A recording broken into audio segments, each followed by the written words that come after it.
And Dr. Fauci, how did you deal with all the women falling in love with you during the COVID crisis? And I have a follow-up to that one. How did Christine deal with all of the women falling in love with you? Of course, Christine is quite confident. I know that I am dealing with the best woman in the world. Yeah. Okay.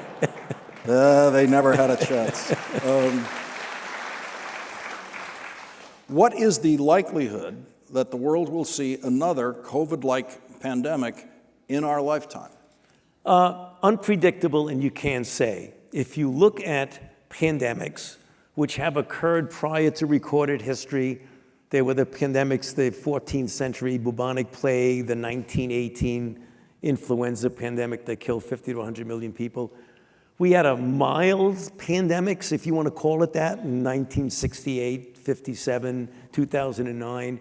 We had a devastating one now. I don't have any idea. It could be 2 years from now. It could be 100 years from now. That's the reason why we have to be perpetually prepared and not lose the corporate memory of what we've been through, so that 5 and 10 years from now, when scientists like myself that have replaced me start asking for the resources to be able to be prepared, to say, no, that's way back in the memory. It could happen, and it's happened to us, and it could happen again. What does Dr. Fauci do for fun? Does work-life balance exist for you? I would say read this book and you be the judge. It's all in there. And as far as the fun goes, my recommendation is more. Well, I get most of the fun of being with my wife and my children, particularly. Well, my children are out of the house now, but I just love seeing them. I'm a new grandfather, and I hope that I spend a lot of time with Ina. But a lot of people feel this way, but my wife, Christine Grady, is a very, very special person, and I just like being with her, whatever we do, whether we're doing crossword puzzles or going out on hikes or cooking a good meal. To me, that's what I do for fun. Is funding for public health preparedness largely a political consideration? Well, funding for anything in the federal government has political overtones in it. There's no doubt about it. Not necessarily in the negative aspects of politics, but you have to have consideration. I mean, if you have a Congress and administration that is very, bearish on budgets and deficits and things like that, you're not going to get the kind of funding you'd like. If you get people who say this is a high priority, let's go with it, and we'll take it away from something else, you'll get it. And that has some political connotations to it. Is there anything you regret or would have done differently in your brilliant career? Let me antecede that by saying that I know better than anybody else that I'm not perfect. And there are a lot of things I could have done better that go way back and even recently that I could have done better. But if you say regrets, it depends on the specificity of the diagnosis of regrets. I don't have regrets. I would do it over again. My only regret, if it's not a medical thing, is that I wish I could have done more like Christine did with our children.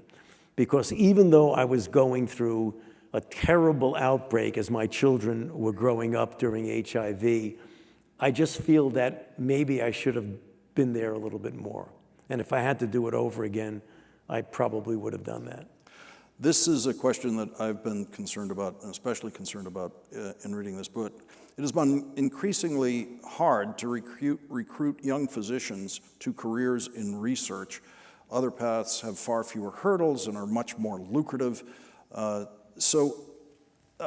would you, and now, in addition to that basic math of it that you can get very, very rich in other medical pursuits. We now see that if you do the best possible work in a 54-year career in public health, very strong chance you're going to be attacked for it. You're going to be thanked for it when you come here to the 92nd Street Y, but there's places where you're going to be attacked for it. And those kids in high school right now, that Tony Fauci, who's at Regis right now or in other high schools around the country, thinking about what they're going to do with their lives. Kids in college thinking about, should I go pre-med? Kids who are pre-med. People in medical school thinking about what should their career be. It seems to me that there's a terrible, terrible danger in the attacks that have been visited upon you, including death threats, that will tremendously inhibit people thinking they want to follow in your footsteps. Yeah. That is very troublesome to me because I think, Lawrence, that you're correct, and we're already seeing examples of people in the field who want to get out of the field because of the attacks on public health officials and scientists, and people who are thinking about what they're going to do in their career who say, why am I going to do that? That would be terrible for the health of the country if the best and the brightest don't go into the field of medicine and science and public health and public service. To me, it goes beyond the individual. It's just such an example of the divisiveness in our society. I mean, we've had differences in political ideology forever. I mean, when I first came in and dealing with Ronald Reagan and George H.W. Bush, there were differences in ideology. You're center left, center right, far left, far right.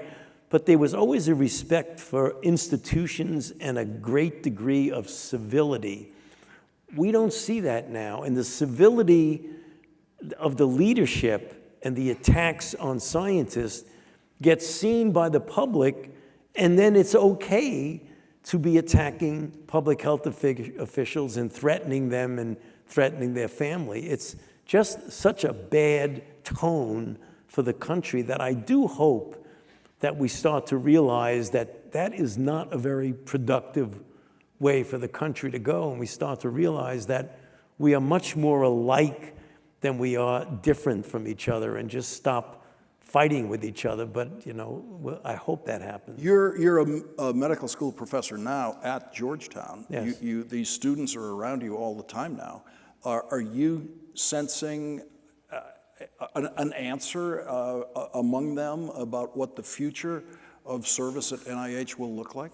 They question me about what it's like and what it feels like after so many decades of public service, even though the vast majority of people, as this audience is grateful for it, there's a small group that continually attack me. All you needed to do was look at that congressional hearing just a couple of weeks ago, which should have been asking the question of what we can do to be better prepared to make things better.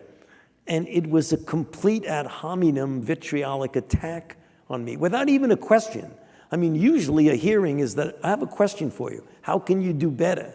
It's 5 minutes of rant and then that's it. And they don't even give you a chance to answer a question. That just doesn't work if you want to make things better.